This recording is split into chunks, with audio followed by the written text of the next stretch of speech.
Ang mata ng mundo ay nakatutok ngayon sa Asia, kung saan namumuo ang isa sa pinakamalaking rivalry ng 21st century sa pagitan ng China at ng Estados Unidos. Gayunpaman, sa pagitan ng dalawang bansang ito, tila ba may isang bansang nakalimutan sa usapan.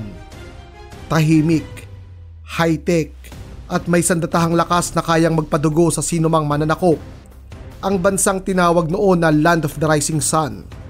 Ito ang Japan.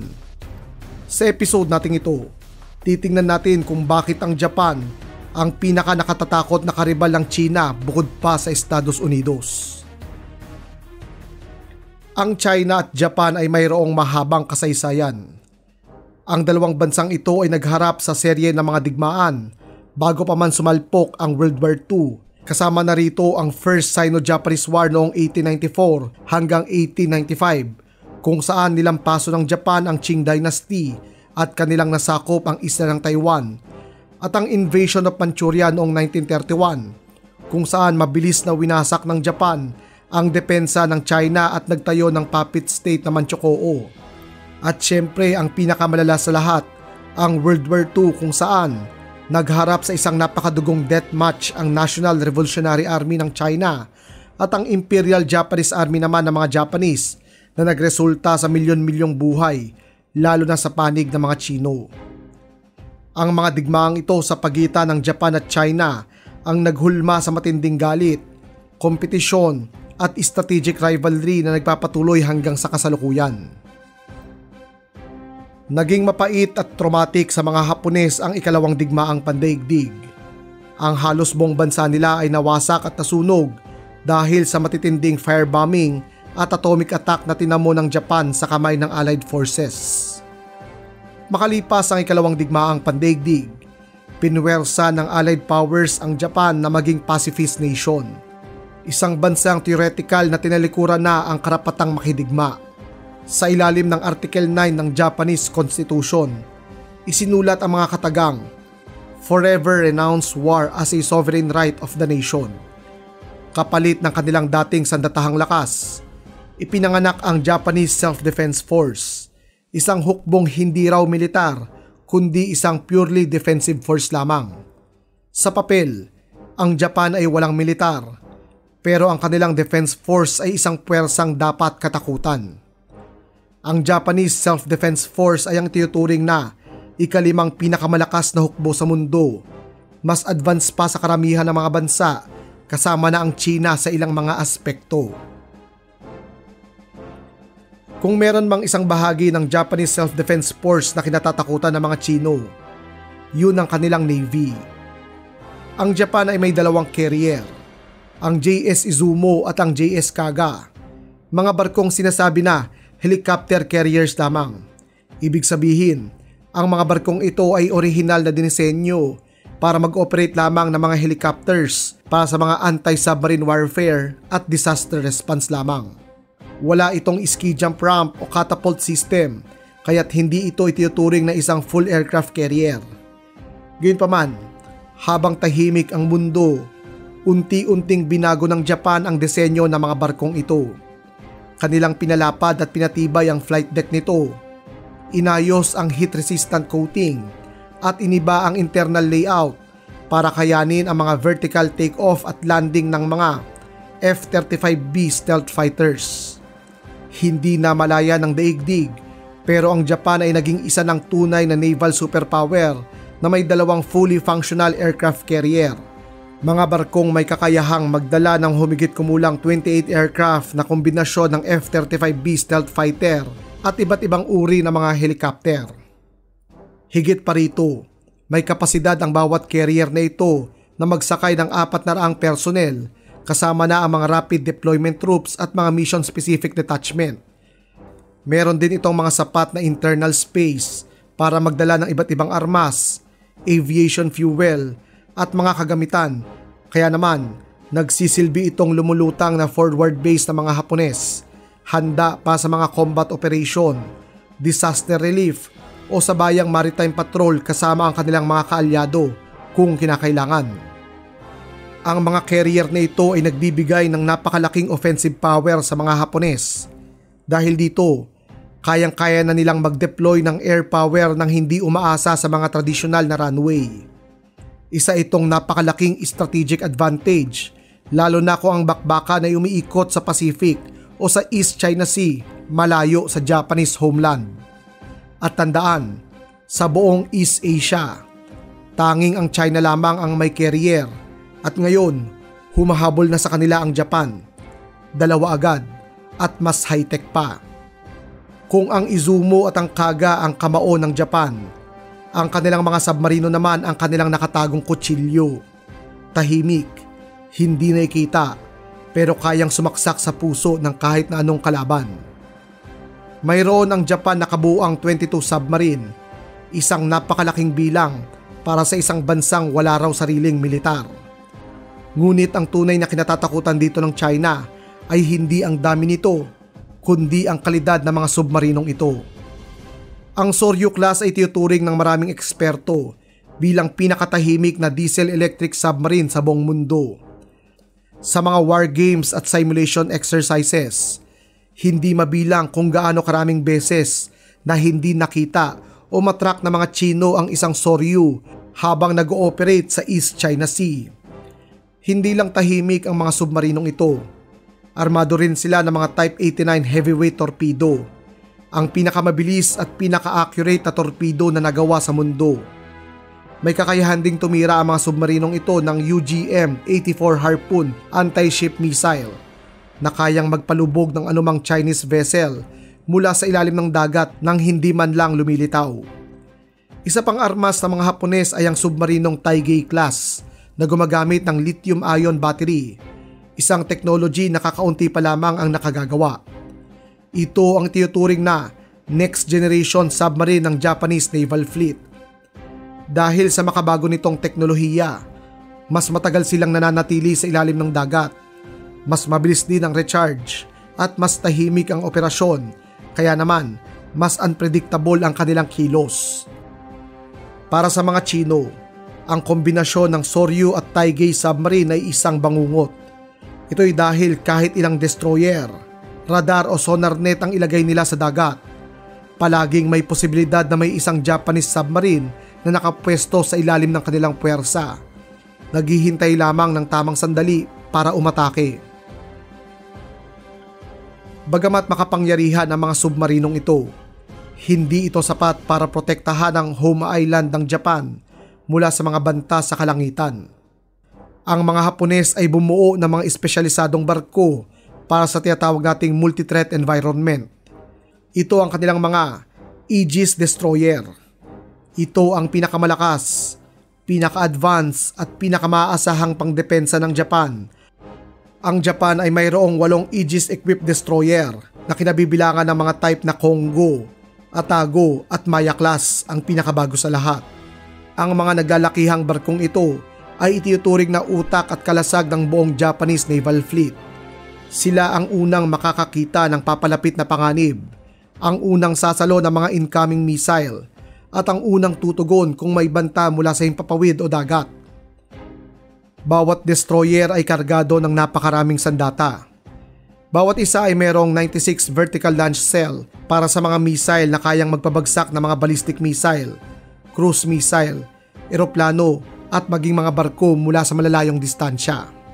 Meron din silang evolved Sea Sparrow missile para sa close-in air defense at ASROC anti-submarine rocket para palubugin naman ang mga kalabang submarino sa ilalim ng dagat. Bukod sa mga missile na ito, ang pinaka-espesyal sa mga barkong ito ay ang kanilang Aegis Command System, ang pinakamabilis na multi-target detection at tracking radar network sa buong Asia. Ito ang nagbibigay sa Japan ng kakayahang sabay-sabay na harapin ang daang-daang target, tukuyin kung alin ang mga banta sa kanilang barko at tumira ng mga counter-attack sa loob lamang ng ilang segundo. Ngayon, atin namang pag-usapan ang Air Force ng Japanese Self-Defense Force. Mas maliit ito kung ikukumpara sa China, pero ito ang itinuturing na pinakamoderno sa rehiyon. May higit 70 operational na F-35 ang Japan at umorder pa sila ng karagdagang 147. Kaya naman, ang Japanese Air Force ang kinikilalang pinakamalaking F-35 fleet sa labas ng Estados Unidos. At nabanggit natin sa ating mga naunang video na ang F-35 ay hindi lamang fighter jet. Isa itong lumilipad na supercomputer na may kakayahang tumingin ng mas malayo kaysa sa kanilang mga kalaban at makalusot sa mga depensa ng hindi napaghahandaan. Tinatawag din itong quarterback o point guard ng kahit na anong Air Force dahil may kakayahan itong magbigay at magpasa ng impormasyon sa mga kakampi nitong eroplano, missile battery at command center habang lumilipad. Ang mga F-35 ng Japanese Air Force ay sinusuporta ng higit 155 na mga F-15J, mga fighter na matagal nang gulugod ng Japanese Air Force.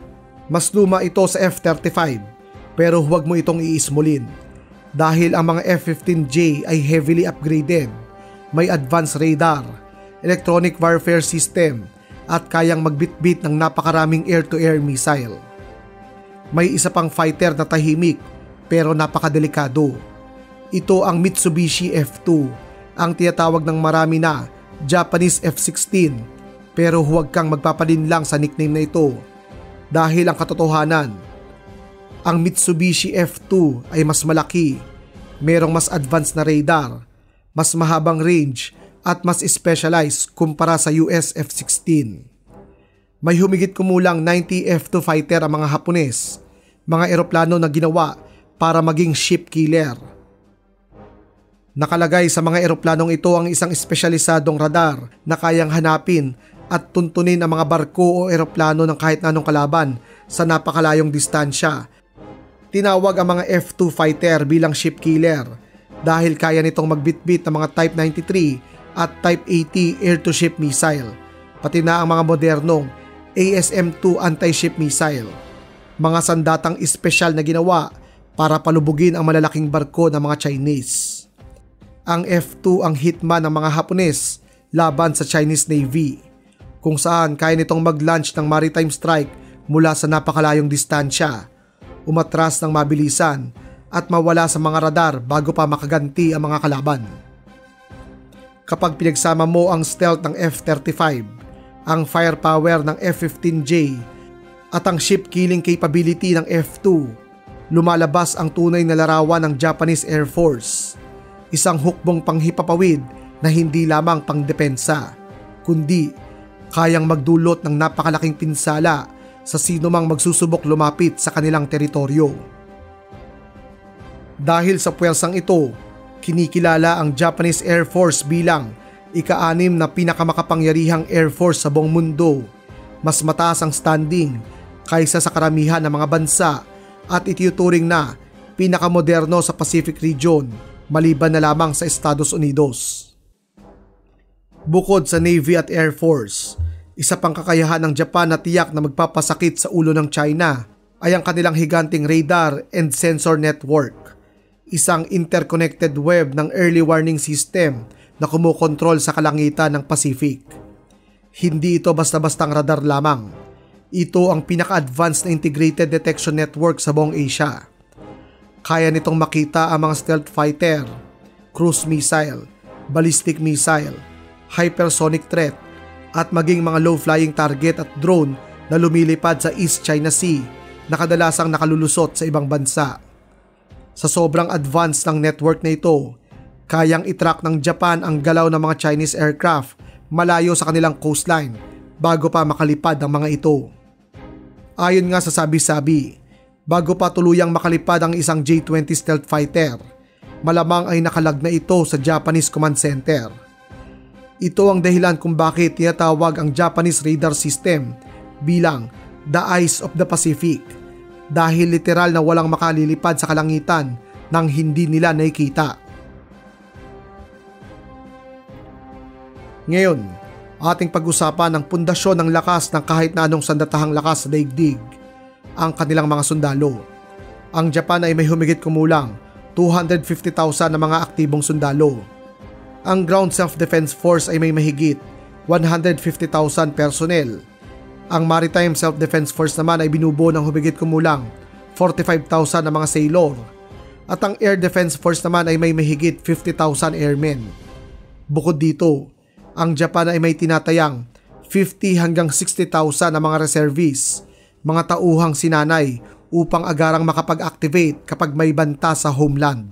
Kung ikukumpara ito sa kanilang karibal, ang China ay tunay na napakalaking puwersa na may mahigit 2 milyong aktibo at reserve soldier na nakadeploy mula sa kanilang northern border hanggang sa South China Sea. Ngunit kahit gaano kalaki ang numerong ito, hindi nito matatabunan ang tunay na bentahe ng Japan, ang quality over quantity. Ang bawat sundalo ng JSDF ay dumaraan sa masusing training, gumagamit ng mga high-tech equipment at sinanay pa sa mga rapid response operation. Bukod dito, ang kanilang interoperability sa US forces tulad na lamang ng joint exercises, shared intelligence at integrated command protocol ay nagbibigay sa mga Japanese forces ng tactical advantage na wala sa karamihan ng militar sa buong Asya. Ang Japanese Ground Self-Defense Force ay sinusuportahan ng malalakas at espesyalisadong Japanese Armored Division. Sa kasalukuyan, ang Japan ay may mahigit 340 na mga modern tank tulad ng Type 10, isang lightweight, digitally linked at high-precision main battle tank na espesyal na dinisenyo para sa natatanging heograpiya ng Hapon. Habang ang China ay sanay sa malalawak na kapatagan, ang Japan ay binubuo ng mabubundok at siksikang mga urban terrain. Kaya naman, ang kanilang mga tangke ay mas maliit, mas mabilis at mas agile. Hindi sila basta-basta heavy armor. Sila ay mga precision machine na kayang umakyat sa matataas na lupa, lumipat ng posisyon ng napakabilis at makipaglaban sa mga target gamit ang kanilang mga advanced fire control system. Ang tangkeng Type 10 ay lubos na makabago kung saan kaya nitong mag-lock on at tumama sa mga target kahit mabilis ang takbo nito. Mayroon din itong real-time battlefield networking kung saan kaya nitong makipag-ugnayan sa iba pang mga tangke, drone at command unit upang makapagbigay ng live positioning data, isang kakayahan na halos wala sa karamihan ng mga Chinese tanks. Meron din itong sapat na modular composite armor upang sumalo ng modernong anti-tank round at iba pang proteksyon upang hadlangan ang papalapit na mga missile. Para naman sa kanilang armas, ang Type 10 ay kayang magbitbit ng 120mm smoothbore cannon na gumagamit ng mga high penetration round at programmable airburst munition, mga bala na kayang magpasabog ng infantry, drone at iba pang mga sasakyan sa isang pindot lamang. Meron din itong mga coaxial machine gun at roof-mounted machine gun para sa close-range defense. Sa timog ng Japan, mula Kyushu hanggang Okinawa, unti-unting binubuo ng Japan ang literal na Wall of Missile, isang missile defense umbrella na dinisenyo upang pigilan ang mga agresibong maneuver ng China sa paligid ng Senkaku Island, isang isla na kinakamkam din ng China mula sa mga Hapones. Ang Wall of Missile na ito ay binubuo ng iba't ibang klase ng missile system para sa iba't ibang uri ng banta. Pinakamahalaga rito ay ang Type 12 anti-ship missile na may range na aabot ng 1,000 km. Isang standoff weapon na kayang tirahin ang mga Chinese warship bago pa man makalapit ang mga ito sa kanilang mga isla. Pero hindi lamang barko ang target ng Wall of Missile na ito. Meron din silang Type 03 Chu-Sam at ang mas modernong Chukai-Sam, mga medium-range anti-air missile na kayang pabagsakin ang mga fighter jet, bomber, drone at maging mga cruise missile sa himpapawid. Lalo pang lumakas ang depensang ito dahil nakapwesto rin sa Timog Japan ang Patriot PAC-3 surface-to-air missile battery, ang huling linya ng depensa ng Japan laban sa mga ballistic missile na maaaring itira ng mga Chino at North Koreans. Para lalong palakasin ang kanyang long-range at high-altitude defense, meron ding nakapwesto ritong US-operated THAAD system. Paalala ng mga Hapones, bago pa man makatapak ang mga Chino sa kanilang tubig o himpapawid, meron ang nakaabang ditong bagyo ng mga anti-ship, anti-air at anti-missile defenses. Isang multi-layer defense shield na ginawa upang pigilan ang anumang pagtatangkang pagsalakay sa Japanese homeland. Ang Japan ay malakas ng mag-isa, pero alam mo kung ano ang mas nakabibilib. kapag isinama mo ang mga kaalyado nito. Dahil ang lakas ng Japan ay tumitindi ng napakaraming beses dahil sa kanilang mga strategic alliances mula sa Estados Unidos hanggang India at Australia at ngayon pati Pilipinas. Ang Japan-US Alliance ay tinuturing na pinakamalakas na military partnership sa buong Asya. Hindi ito simpleng kasunduan, kundi isang konkretong defensive pact ng dalawang bansa. Sa kasalukuyan, may humigit kumulang 50,000 na mga sundalong Amerikano na nakadeploy sa Japan, isang standing army na kaagapay nila anumang oras. Naroon din ang US 7th Fleet sa Yokosuka, ang pinakamalaking forward deployed Navy fleet ng Estados Unidos na mayroong mga aircraft carrier, destroyer, submarine at maging mga bombers. Sa Iwakuni Air Base naman, nakapwesto ang napakaraming US-35 fighter plane na handang mag-take off anumang sandali. Napakasimple lamang nito. Kapag umatake ka sa Japan, para mo na ring inatake ang Estados Unidos. Isang bagay na alam ng mga Chino. Ang Japan ay bahagi rin ng tinatawag na Quad Alliance, isang alyansang naglalayo na balansehin ang power sa Asia upang maiwasan ang labis na pagiging agresibo ng China. Binubuo ito ng Japan, USA, India at Australia.